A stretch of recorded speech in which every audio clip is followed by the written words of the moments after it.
Values Friends. Jonathan Sines here, president of Texas Values. Great to be with you here today. We're on the floor in Dallas, Texas, Big D, for this big CPAC conference. There are thousands of people here. You've got people at the local, state, national, and international influence. And one of the strongest voices for the issues we work on is someone who's right here, whose district includes part of Dallas, Senator Bob Hall. He's a leader in the Texas Senate. He's finishing up his second term as a state senator, and as I mentioned, part of his district includes Dallas, City of Dallas, and Dallas County, so probably a short commute from him. So, Senator Hall, good to be with you. Oh, it's good to be here. Not quite a short commute because I'm about an hour and a half's drive. That's right, where your actual home is. But the border of your district is pretty close to where we are. Yeah, we're close to it. I know I personally walked some of your district a little bit further from here, so I'm familiar with some of that area. But you're here working, talking with people, and you got an event tonight. You're showing a movie. Tell us a little bit about the movie and the importance of it. Yeah, what we got is David Tice has put together a documentary called Grid Down, Power Up. And we're showing it around the state. Matter of fact, I've got a tour set up. I think you're going around the state to show it to groups. Yeah. So if anybody would like to have this documentary, it's an hour long, and it explains the vulnerability of our electrical grid to both man-made and natural threats. And the movie is actually narrated by Dennis Quaid. Okay. And that's a familiar voice for us Texans.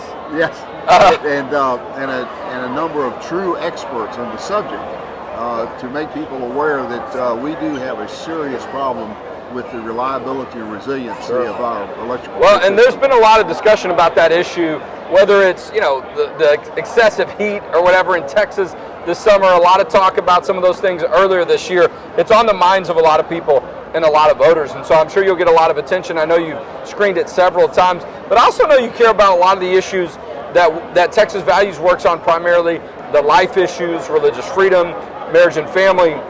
And I can imagine when June 24th came down, when Roe versus Wade went down, had to be something that you stopped and thought about, wow, the significance of that decision. Oh, undoubtedly, because I've been absolutely 100% pro-life well before I even thought about running for politics, for elected office.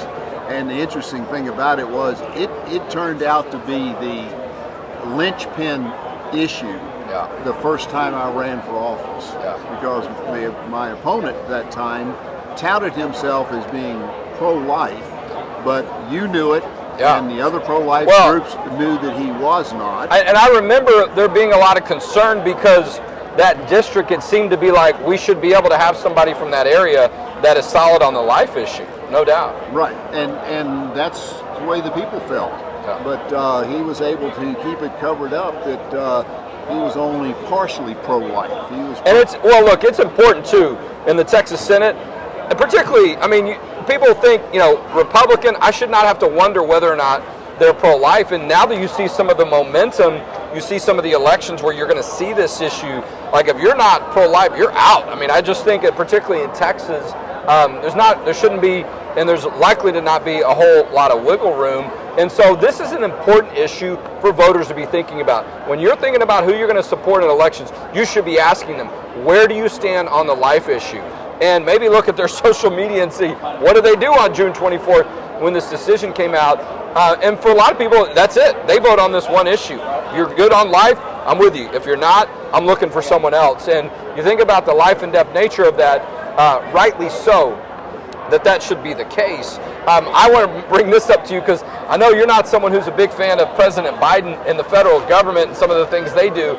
I'm hearing some stories suggest, talking about pro-life, you were there to support the Texas heartbeat law, the trigger law, all the things we've done in Texas to really lock down Texas as a pro-life state once Roe versus Wade went down. I'm hearing this kind of weird story, no surprise to be something weird from the President Biden, but that they're looking at ways to have ships go out into federal or international waters from Texas, from the Gulf of Mexico, so they can start performing abortions. I'm like, but this is what they're thinking about. I can't imagine. That is beyond wild. Even the thought of somebody wanting to do that, but just the cost of it. I can't imagine what it would cost to maintain a ship out there, do something like that. Look at the money that was spent on the ship that was put in New York's harbor up there for COVID. Yeah, and it's the nuts. money that was got wasted there. But I cannot imagine our government going to that extreme to try to do something that as heinous as abortion. Well, and a lot of it is they realize the Supreme Court's spoken, and the state of Texas, like a lot of other states, have the right to say this is what our law is, and you must respect it. But I think it tells us a little bit about what we can expect going into next legislative session, that things maybe we hadn't thought of before to make clear, oh, no, you're not allowed to do this. The state has control over some of these things. Or if we have to, going into court with all those judges that President Trump has put into some of those federal positions, I think there'll be a strong background for some of those type of things. And we're not that far away from the legislative session. No, we aren't. We're maybe 4 or 5 months away. No, and the momentum for recognizing states' rights. It's Yes. something that people have kind of poo-pooed about, oh no, the federal government's in charge. Well, no, they're not.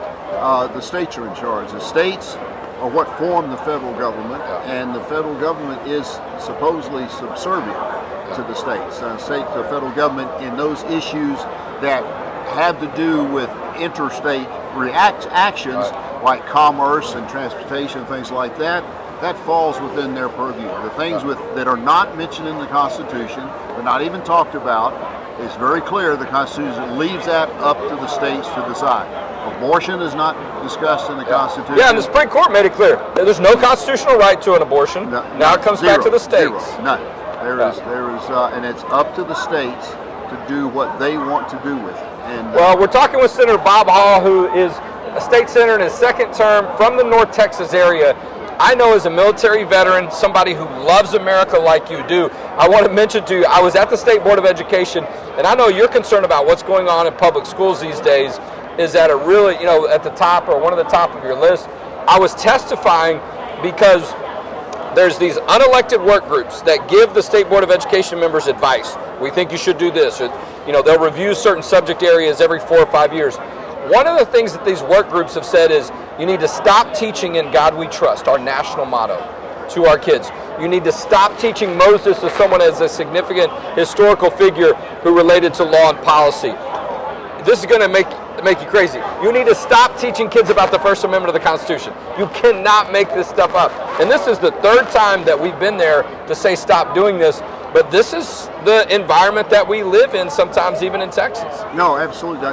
Some of this woke education that's going on is, if there was ever a argument for kids having a choice, for parents to have a choice, they're making it with the CRT and with the woke things. I mean, the stuff, the mind polluters, if you've been familiar with we screened that movie. Oh my goodness, you did too. Oh yeah, no, we have been taking it around to organizations and showing it. We've got the books.